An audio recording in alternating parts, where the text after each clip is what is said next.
Hebrews 11:17 to 19. By faith, when he was tested, offered up Isaac. How did he offer Isaac? By faith, not by fear. Other people were doing it by fear. Abraham did it by faith. विश्वास ही से Abraham ने परखे जाने के समय में इसहाक को बलिदान चढ़ाया, डर के मारे नहीं। दूसरे लोग डर के मारे चढ़ाते थे, उसने विश्वास के द्वारा चढ़ाया। Okay, focus, because you're going to learn why it was by faith. आप सीखेंगे क्यों विश्वास से है। And he who had received the promises offered up his only begotten son. और जिसने प्रतिज्ञाओं को सच माना था, अपने इकलौते को चढ़ाया। Okay? अब्राहम ने किसको बलिदान किया? बलिदान करने चढ़ाया? His only begotten son. Abraham ने अपने इकलौते पुत्र को चढ़ाया। For God so loved the world that he gave his only begotten son. क्योंकि परमेश्वर ने जगत से ऐसा प्रेम किया कि उसने अपने इकलौते पुत्र को चढ़ाया, दे दिया। This word begotten comes from the Greek word monogenes, which means a prototype, one of a kind. Can you put the meaning? begotten शब्द है ये अंग्रेजी के प्रोटोटाइप शब्द या इकलौता एकमात्र जैसे। और अगर आप इधर राइट में देखेंगे Hebrews 11:17 में वही शब्द begotten इसहाक के लिए इस्तेमाल हुआ जो जॉन 1:18 में, जॉन 3:16 में, जॉन 3:18 में यीशु मसीह के लिए इस्तेमाल हुआ। And the same word begotten was used in Hebrews 11:17, which was used for Jesus in John 1:18, 3:16 and 3:18. Okay? Are you guys with me? What God is trying to teach, परमेश्वर Abraham को ये सिखा रहा है, अब्राहम मैं वो देवता नहीं जो तुझसे तेरा बेटा मांगे, मैं वो परमेश्वर जो अपना बेटा तेरे लिए बलिदान करेगा। So God is trying to teach Abraham, I am not one of those gods who will ask you for your son in sacrifice, but I am the God who will give my own son as a sacrifice for you. Okay, are you getting?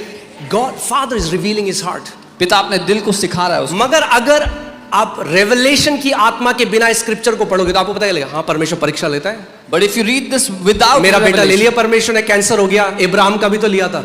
If you read this without revelation, you will see God is testing how God tested Abraham. Asked for his son, God has asked for my son in cancer. लोग कहते हैं परमेश्वर ने इसहाक को भी तो मांगा।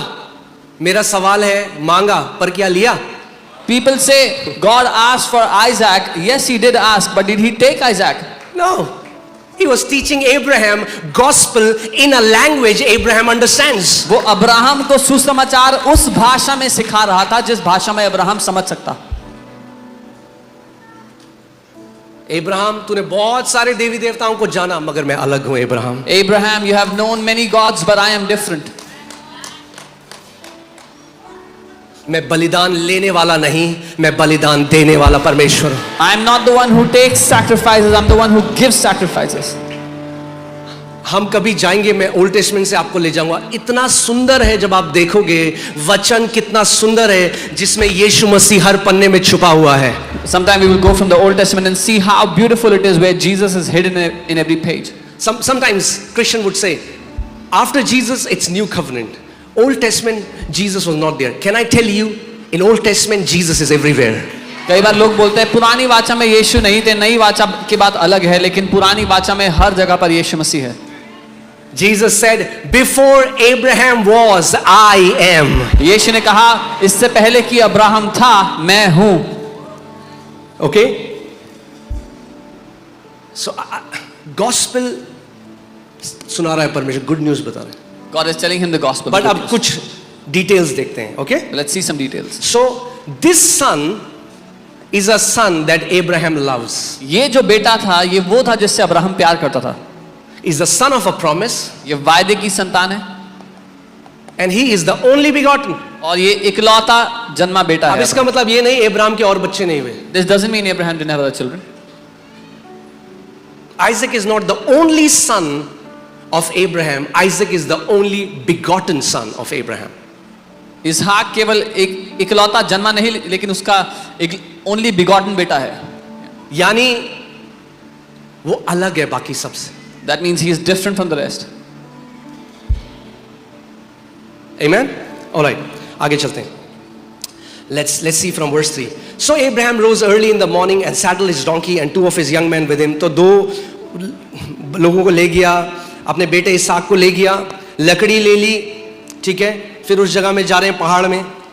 Then on the third day, फिर तीसरे दिन, oh hallelujah.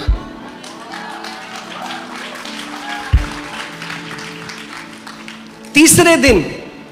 Why does Holy Spirit has to mention third day? क्यों पवित्र आत्मा ने यहाँ पे तीसरे दिन की बात की है? Because something happened on the third day. क्योंकि तीसरे दिन कुछ हो गया. And with Abraham something happened on the third day.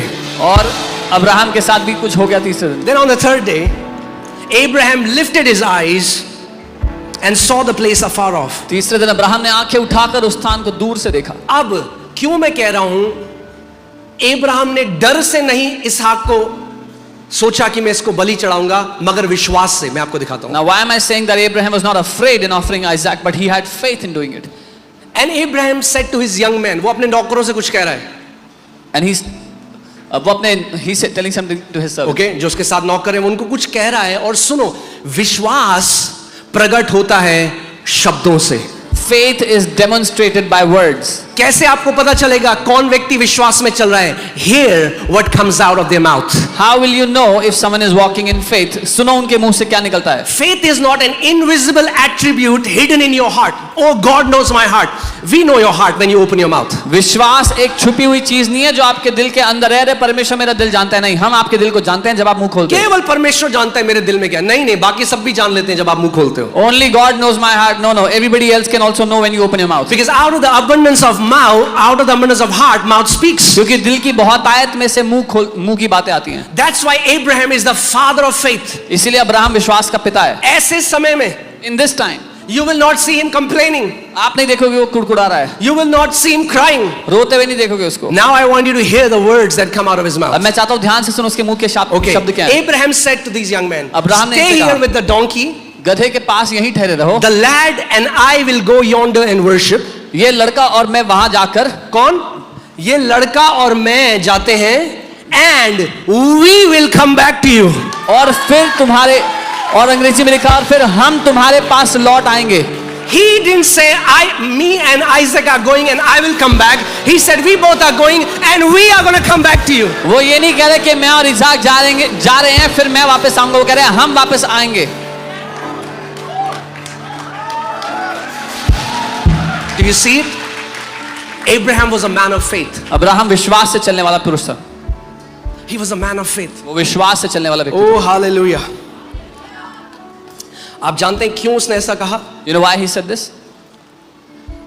Because Bible बताती है कि उसने उस प्रतिज्ञा को थाम लिया था कि इसहाक में मैं सारी जातियों को ब्लेस करूंगा. Because the Bible says he had caught hold of the promise that in Isaac all the nations of the earth will be blessed. And Bible